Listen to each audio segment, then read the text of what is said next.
Welcome. Here's the thing.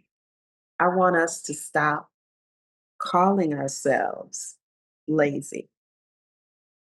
Because what if we're not lazy? We're just simply tired. So before you say, girl, you were so lazy because you just sat on the couch all day, you didn't get anything done, you didn't do anything for anybody else, you didn't even maybe clean the house. You just sat down, you watched some TV, maybe you even took a nap. Oh, how dare you, right? Maybe you just didn't feel like doing anything. And then immediately, when you think about it, and when you go to bed that night, you say, man, I was so lazy. But I think sometimes we're just tired and we deserve rest. And laziness and rest are not the same things. We have gotten really good at measuring our worth by how much we actually accomplish. Did I get it done? How many things can I check off that list today?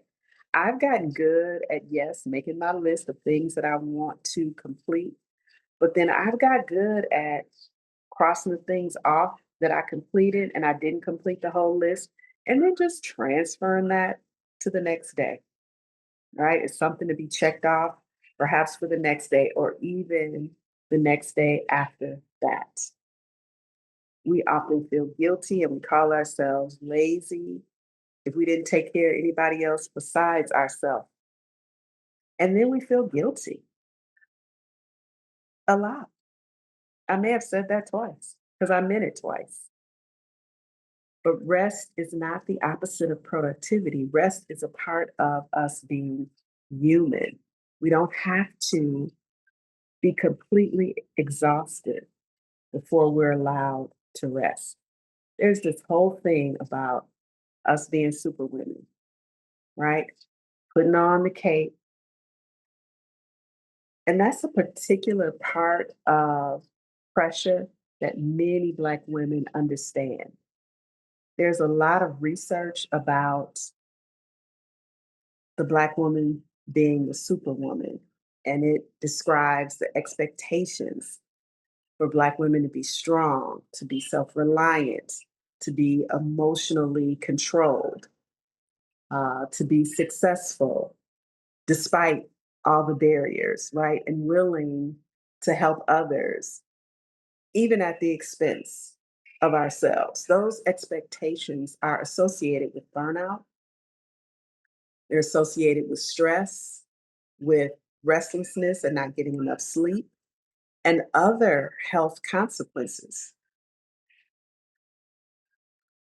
Being strong is something that other Black women often tell other Black women. I have a friend who buried her father many years ago, and so many people were telling her to be strong, and she swore that she would never tell someone grieving to be strong again because what? We're being strong so that we don't make other people feel uncomfortable. I think that's at the root of that a lot of times. Like our crying, our moaning may make other people feel uncomfortable because they haven't given themselves permission to grieve or to show emotion. So maybe when other people are asking us, what do you need? Maybe just say, hold space for me, just to be, just to feel, just to share emotions so that we get it out. Too often we don't process those emotions until years later when they've had an opportunity to bubble up and stay compartmentalized, but they're gonna come up eventually. But let me get back to how laziness actually has a history for us.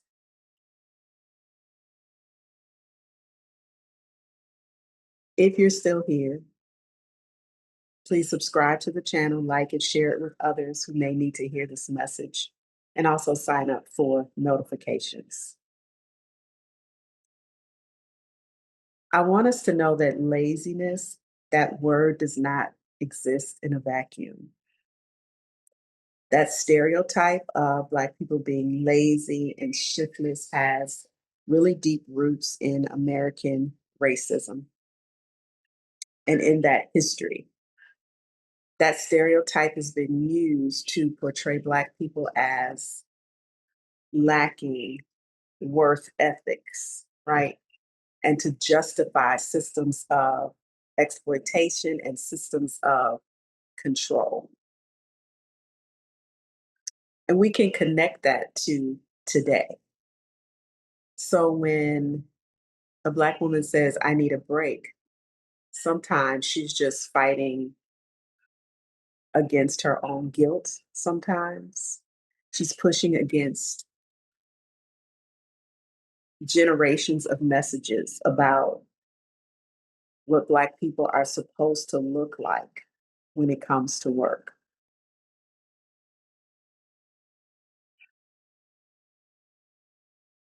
I think we have been used for many years to be the scapegoat. So by telling us we're lazy, by telling us we're shiftless, or us not wanting to appear that way, that is a way and a form of control. Also, we tell ourselves, I'll rest when. I think that's a trap, right? I'll rest when the house is clean. I'll rest when that big project is done. I can't rest right now. I got things to do. I'll rest when my children are okay. I'll rest when whoever you're giving care to is taken care of. That's when I'll rest. When I get enough money, when I retire, all the things, right? Except taking care of us. So, when is the finish line? Because there's always something to do, always something to take care of. If rest is always waiting for something to be completed, then we're going to spend our lives waiting to rest. So here's what I want to come back to: the body. The body has been taking in information all day long around work, around family, around commitments, around relationships, around money, decisions, responsibilities, you name it. And then we expect ourselves to just keep going, sometimes without even taking not even one breath. Sometimes we call it procrastination. Maybe that's just overwhelm. And maybe what we call laziness is actually exhaustion. Maybe we sometimes call it a lack of motivation. But maybe the body just needs some recovery. I'm not trying to say that every moment or lack of motivation is exhaustion, because persistent low energy may mean something else. My point is to question the automatic labeling of things as lazy, right?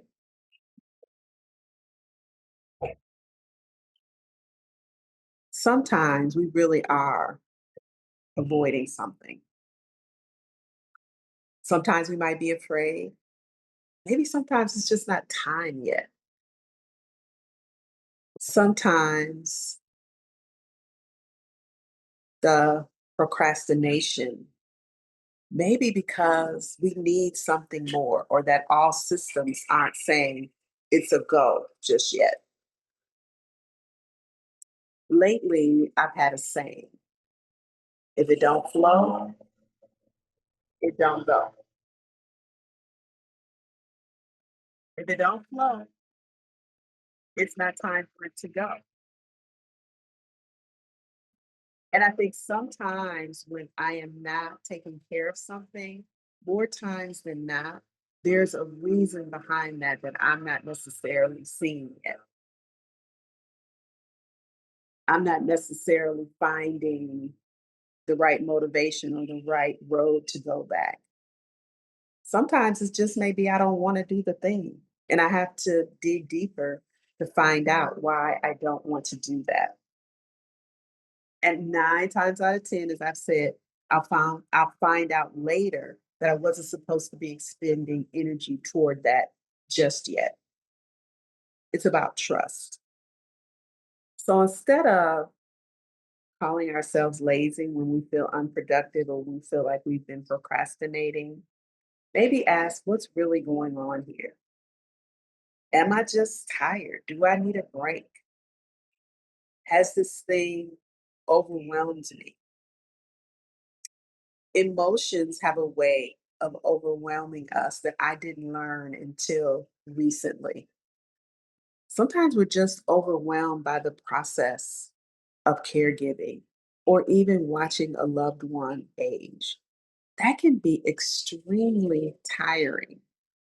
And I didn't get that until I went through it. So sometimes we have to step back. Sometimes things have a way of evolving that teach us, oh, that's what's going on right now. Sometimes it's about clarity for me. I'm that type of person. I need to have clarity around something in order to begin to process it.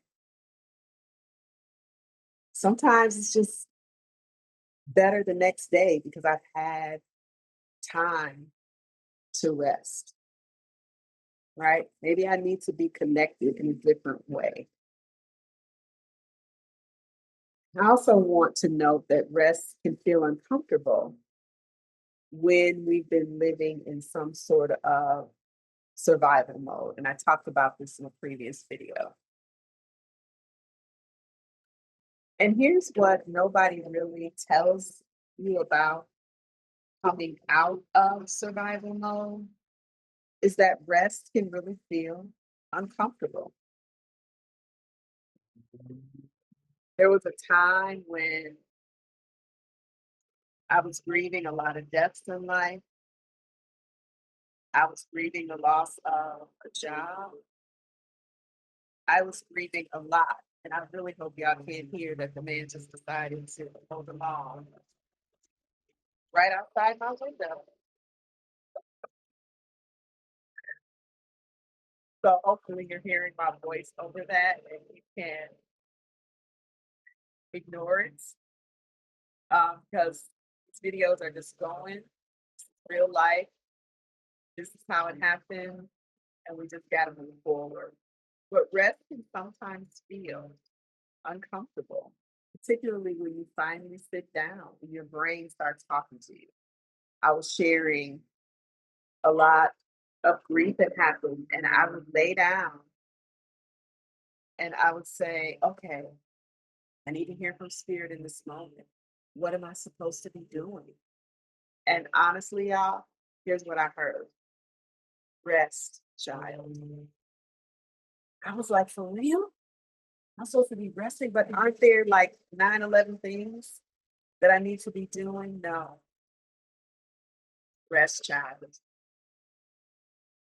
So when your brain finally starts talking to you, when your body finally starts talking to you, try and stay there and listen and be uncomfortable with resting.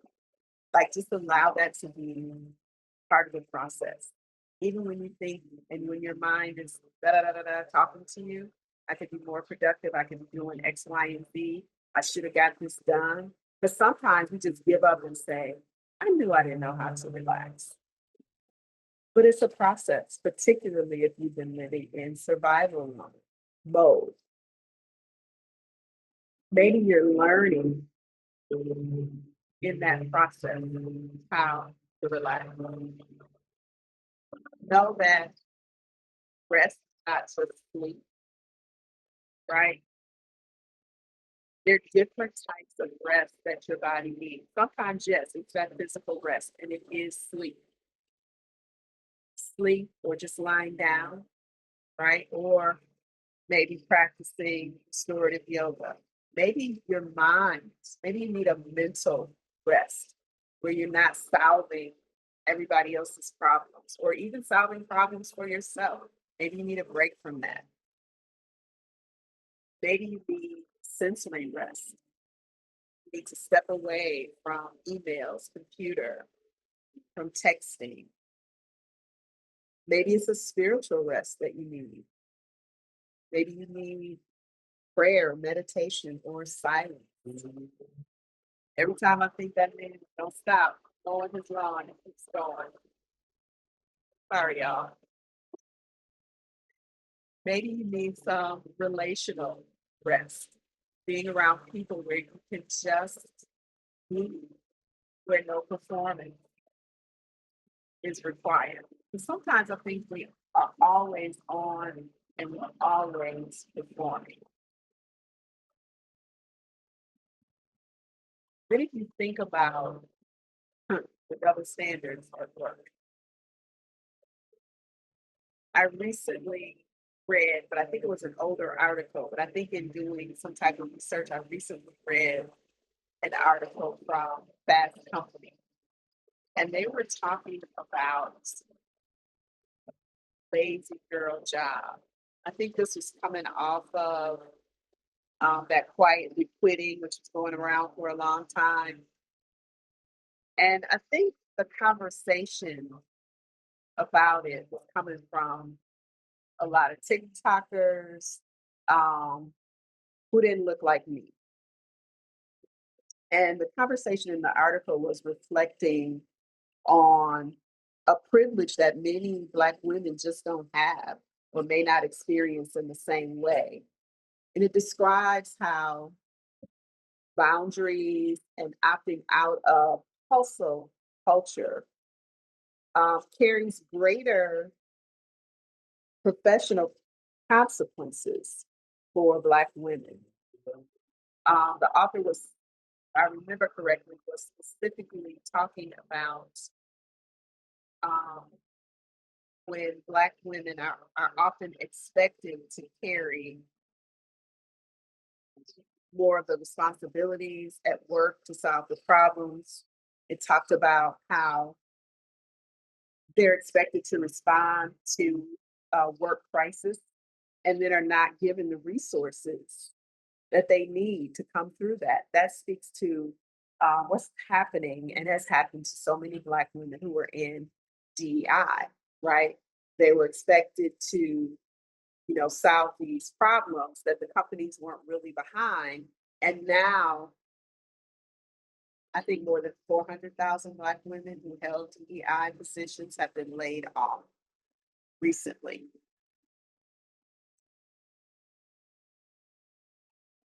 So the expectations for us are often so different than they are for our white counterparts. For us to say we need space or we have been doing something at a high level for a very long time and we pull back, then we're not a team player anymore, right?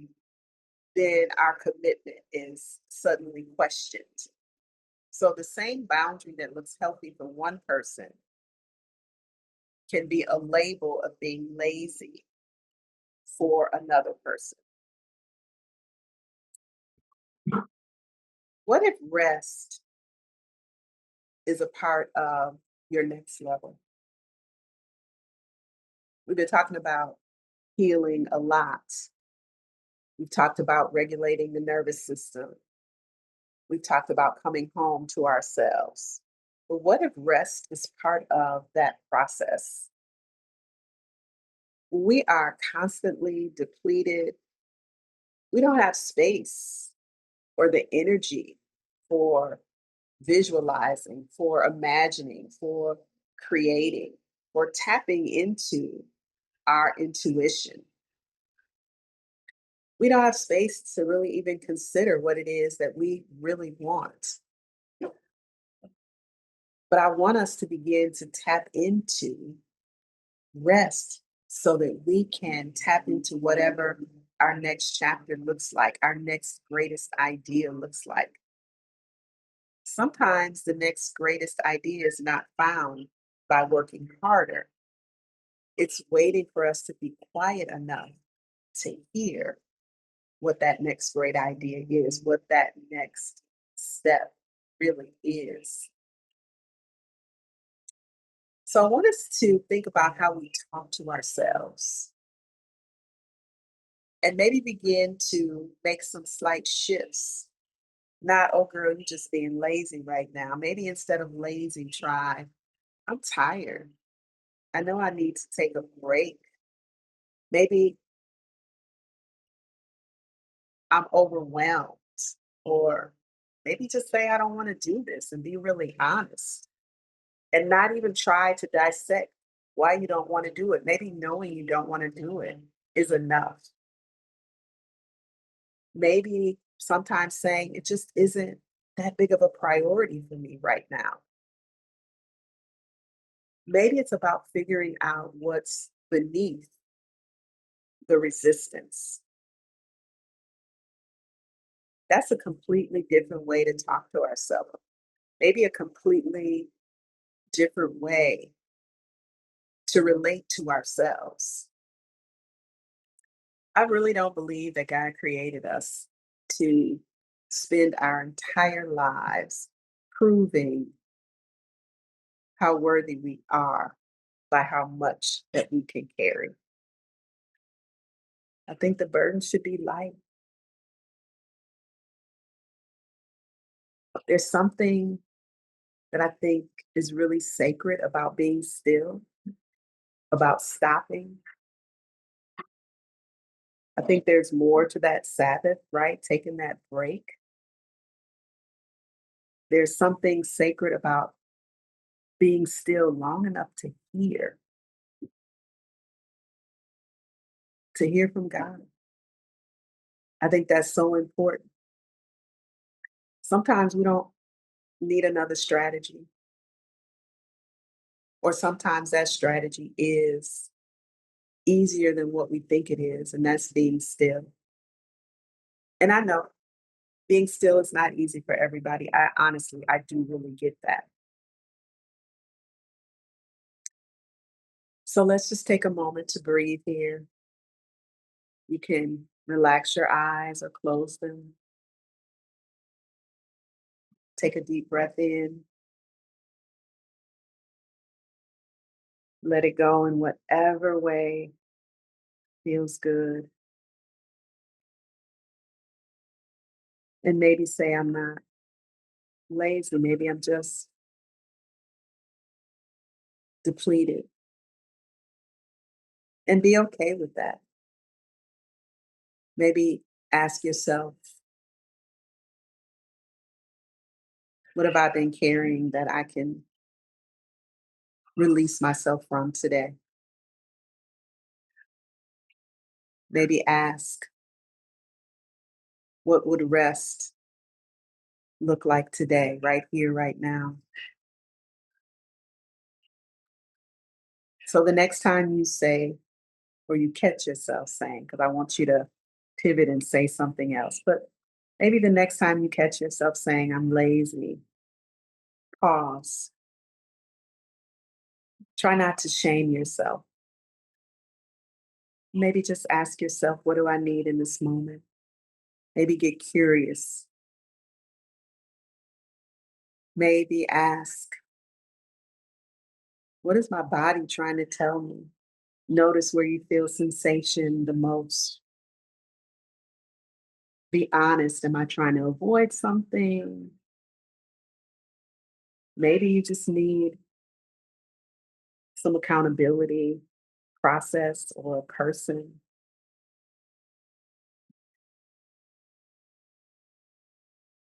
Being still will provide you with knowing what the next step is to do. You don't have to prove your worth by how exhausted you are. Please subscribe, like, share to my channel. And don't forget to remember what you already know. I hope this helps somebody because if you stay through all of that, you're supposed to be here. Please be well.